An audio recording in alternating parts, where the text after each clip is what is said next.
ओम नमः शिवाय भक्तों। अब जरा सोचिए कि जब आप मंदिर जाते हैं तो कहीं शिवलिंग दिखता है तो कहीं भगवान शिव की सुंदर मूर्ति।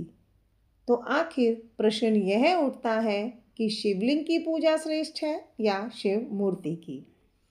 सच्चाई जानकर आप हैरान रह जाएंगे। सबसे पहले समझिए कि शिवलिंग क्या है। शिवलिंग कोई साधारण पत्थर नहीं है, बल्कि यह निराकार ब्रह्म का प्रतीक है। शास्त्रों में बताया गया है कि जब सृष्टि की रचना से पहले कुछ भी नहीं था, तब केवल अनंत ज्योति के रूप में शिव प्रकट हुए।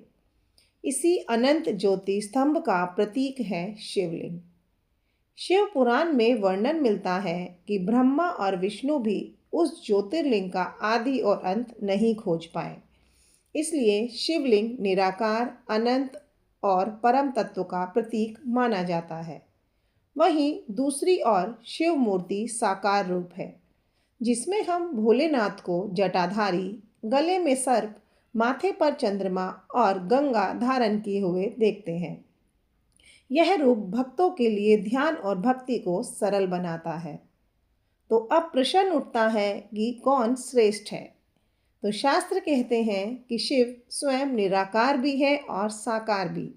जो साधक ध्यान और तत्व ज्ञान की ओर बढ़ना चाहते हैं, उनके लिए शिवलिंग की पूजा अत्यंत प्रभावशाली मानी गई है।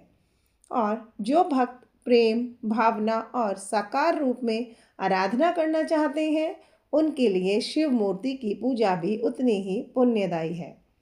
लिंग पुराण में बताया गया है कि कलयुग में शिवलिंग की पूजा विशेष फलदायी होती है, क्योंकि यह सीधे परम तत्व से जोड़ती है। लेकिन याद रखिए, भगवान शिव की पूजा कोई वस्तु नहीं है, बल्कि भावप्रिय है। यदि सच्चे मन से ओम नमः शिवाय का जाप किया जाए, तो चाहे शिवलिंग हो या शिव मूर्ति, दोनों में वही महादेव विराजमान है। सच्ची पूजा वही है जिसमें अहंकार ना हो, दिखावा ना हो और केवल श्रद्धा ही हो। तो अब आप बताइए कि आप किस रूप में पूजा करते हैं। कमेंट में हर हर महादेव जरूर लिखें और इस ज्ञान को आगे बढ़ाएं।